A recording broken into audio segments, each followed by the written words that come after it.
Bonjour et bienvenue dans notre émission Sagesse bouddhiste. La méditation donne parfois l'impression à certains d'être une attitude un peu narcissique qui vise le bien-être individuel au détriment de celui des autres ou de la société. En réalité, tout au contraire, la méditation permet d'aller à la rencontre de l'autre. C'est ce qu'on appelle la voie du bodhisattva. Avec notre invité Gérard Pillet, nous allons vous proposer de comprendre ce que signifie la voie du bodhisattva, c'est-à-dire comment s'articule la consécration à l'éveil et l'activité bénéfique envers les autres. Nous verrons quelles sont les conditions pour que l'aide à autrui s'inscrive dans la démarche spirituelle du bodhisattva, puis quels sont les terrains d'expression de cette aide à autrui, qu'ils soient matériels ou spirituels. Gérard Pillet, bonjour. Bonjour. Vous êtes moine zen, disciple de maître Deshimaru. Vous enseignez la pratique du zen depuis de nombreuses années, et après avoir enseigné la philosophie, et vous avez écrit très récemment un livre sur la voie du bodhisattva, un livre qui nous a permis de travailler sur cette émission. Oui. Alors tout d'abord, nous allons définir ce thème, la voie du bodhisattva. Qu'est-ce que c'est qu'un bodhisattva ? Un bodhisattva, c'est un être qui se consacre à l'éveil, mais aussi qui se consacre à l'activité bénéfique vis-à-vis des autres êtres. La voie du bodhisattva a donc ceci de particulier, c'est qu'elle articule la consécration à l'éveil avec l'activité vis-à-vis de tous les êtres. Le souci de leur bien-être et le souci de leur venir en aide si besoin est. Alors qu'est-ce que c'est que l'éveil ? L'éveil, c'est la fin de dukkha, c'est-à-dire la fin de ce sentiment d'incomplétude. Et la fin de ce sentiment d'incomplétude prend place lorsque cesse l'illusion de la séparation moi-autrui, moi-le monde. Ce qui fait que aider autrui, pour le bodhisattva, ce n'est pas seulement aider autrui, c'est aussi, on pourrait dire, s'affranchir de l'illusion d'un moi séparé des autres, d'un moi séparé de la société, d'un moi séparé du monde. C'est d'ailleurs ce que Maître Dogen dit dans le chapitre du Shobogenzo qu'il consacre aux pratiques du bodhisattva. Il dit « Employez-vous à la pratique altruiste avec le désir de vous libérer de l'égarement dû à l'objet. » C'est des illusions qui résultent de la dualité sujet-objet, c'est-à-dire de la dualité moi, le monde, moi, la société, moi, les autres. Alors on va étudier un petit peu quelles sont les conditions pour que l'aide à autrui s'inscrive dans la démarche spirituelle du bodhisattva. Il y a plusieurs conditions. Oui. La première, c'est d'abord le désintéressement. C'est ça, être désintéressé. C'est ça. Maître Dogen insiste beaucoup sur ce point. Le désintéressement, c'est-à-dire aider autrui sans ne rien attendre en retour, soit sous forme d'un service de valeur équivalente, soit sous forme de leur reconnaissance. D'autre part, ce désintéressement suppose aussi qu'on n'aide pas autrui avec ostentation, sans faire en sorte que les autres sachent ou voient qu'on a rendu service aux autres. Cette aide à autrui doit se faire aussi sans s'enorgueillir de l'aide que l'on a apportée à autrui. Et tout cela, ça définit ce qu'on peut appeler le désintéressement. Ça, c'est la première condition. C'est la première condition. La seconde, c'est de ne pas aider autrui avec le sentiment « j'aide autrui ». Je suis un bodhisattva, je suis un grand bodhisattva. Pour s'affranchir de ce sentiment égotique de l'aide à autrui, il est important de le remplacer par le sentiment « je ne suis qu'un instrument, je suis le canal par lequel s'écoule l'énergie de compassion des éveillés. Ça, c'est donc éviter le piège de l'ego. Oui, exactement, c'est éviter le piège de l'ego.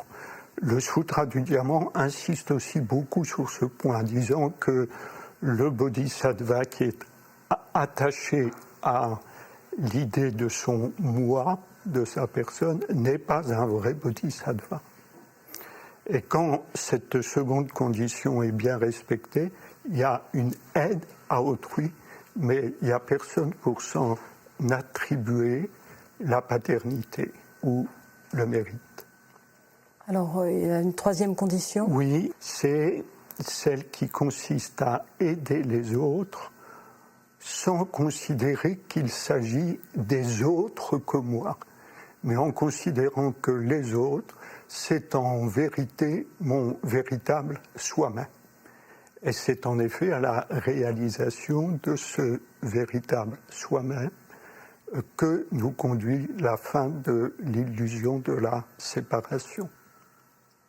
Alors ce sont des conditions qui sont quand même difficiles à atteindre, enfin, pour lesquelles la méditation est absolument nécessaire. Est-ce que vous pouvez nous rappeler pourquoi et comment la méditation peut aider ? Oui, alors la méditation, l'assise silencieuse, le zazen, aide beaucoup parce qu'elle permet de créer un espace au-delà du moi. Parce que le moi, l'ego, il se constitue par une appropriation des pensées, une appropriation des émotions, une appropriation des sensations. Et durant le zazen, toutes ces appropriations sont abandonnées, ce qui fait que la conscience s'ouvre à un espace qui est beaucoup plus vaste que l'espace de la conscience égotique. Et c'est cet espace de conscience vaste qui nous permet de sentir intuitivement que notre vrai soi-même n'est pas le soi de l'ego, du petit ego séparé, mais est un soi-même qui inclut les autres êtres. Finalement, quand on aide autrui, on s'aide soi-même. Exactement. Alors on va voir aussi quels sont maintenant les terrains d'expression de cette aide à autrui. Oui. Tout d'abord, quel que soit finalement notre cadre de vie, qu'on soit pratiquant du quotidien, moine, on peut être bodhisattva ? Ah oui, on peut être bodhisattva en toutes circonstances. Il n'est pas nécessaire d'aller, par exemple, à l'autre bout du monde pour être un bodhisattva.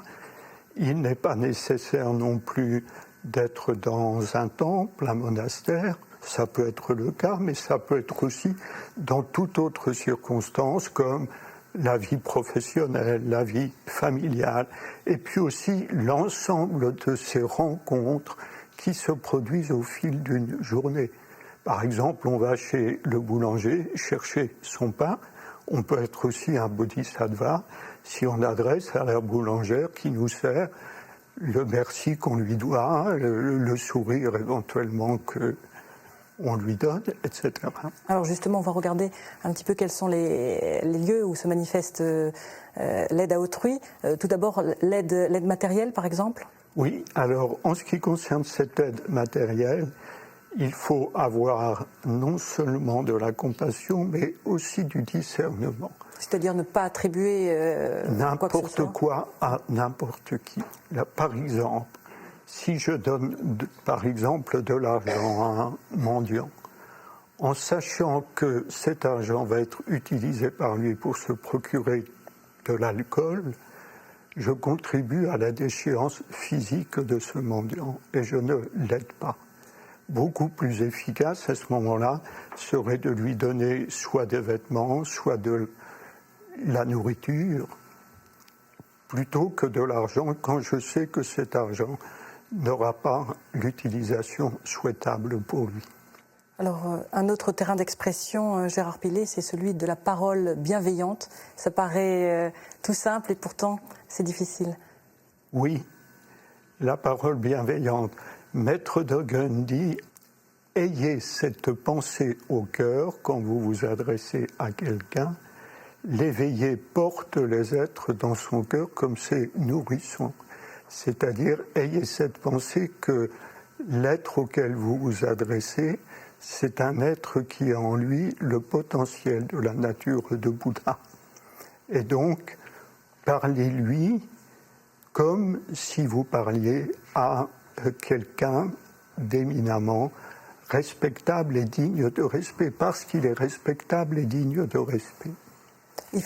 Il faut que le cœur et l'esprit soient en accord avec la parole. Ça, c'est très important. Et si, dans l'exercice de la parole bienveillante, le cœur exprime un élan spontané de compassion, l'aide que l'on apporte à la personne à qui on s'adresse est considérable. Ça la pacifie, ça lui permet aussi d'être plus sereine face à l'adversité.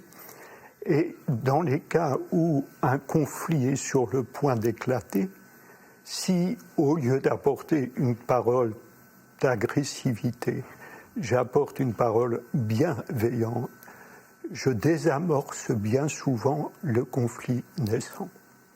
Je mets l'autre, celui à qui j'adresse cette parole, dans des dispositions de cœur et d'esprit beaucoup plus favorables. C'est-à-dire que la parole bienveillante, finalement, est un facteur de paix, que ce soit au quotidien ou à un niveau beaucoup plus important, au niveau de relations internationales. Oui, c'est un facteur de paix dans une société. Et on a tout intérêt dans notre société, où les moyens de communication sont très nombreux, on a tout intérêt à ce que se développe ce type de parole bienveillante. Et même quand on a des reproches à faire à quelqu'un ou des critiques à lui faire, on peut les lui faire parce qu'il peut être juste de les lui faire, mais pour cela, utilisons la bienveillance. Et en conclusion, vous dites, Gérard Pilet, que la voie du Bodhisattva, c'est l'une des formes les plus complètes et les plus puissantes qui soient en matière de pratique spirituelle. Oui, c'est très puissant. En fait, on peut dire que le meilleur moyen pour aider les autres, c'est de faire soi-même des progrès spirituels. Et le meilleur moyen de faire des progrès spirituels, c'est d'aider les autres. Il y a un cercle vertueux qui se met en place entre les deux et qui aide beaucoup chacun, non seulement dans l'accomplissement de la voie spirituelle qu'il a choisie, mais aussi qui l'aide dans son travail de bodhisattva vis-à-vis de la société. Car nous sommes tous les responsables de la société dans laquelle nous nous trouvons. Ça, les gens n'en ont pas suffisamment conscience. Individuellement, nous sommes responsables de la société dans laquelle nous nous trouvons. Il suffit qu'on ait des petits gestes d'attention vis-à-vis des autres, qu'on ait des paroles justes et bienveillantes pour que le climat change. Et si vous avez des millions de gens qui procèdent ainsi, c'est toute l'atmosphère de la société qui pourra changer. Merci Gérard Pilet d'avoir répondu à nos questions. Merci à vous. Et pour prolonger un peu plus l'émission, voici quelques suggestions de lecture. Tout d'abord de notre invité Gérard Pilet, Suivre la voie du Bodhisattva aux éditions Kanjinzai. Il s'agit donc du dernier ouvrage de Gérard Pilet qui explique comment s'articule la consécration à l'éveil et l'activité bénéfique au profit de tous. Un ouvrage clair, précis et tout à fait convaincant sur la nature et la fonction du Bodhisattva. S'étudier soi-même, également de Gérard Pilet, édition Kanjinzai. Et enfin, Cœur zen, esprit zen, d'Amasami aux éditions Sully. Voilà, cette émission touche à sa fin. Vous pouvez la revoir toute la semaine sur plus.fr, rubrique France 2. Merci à tous de nous avoir suivis. Toute l'équipe de Sagesse Bouddhiste vous souhaite une très bonne semaine et vous donne rendez-vous dimanche prochain.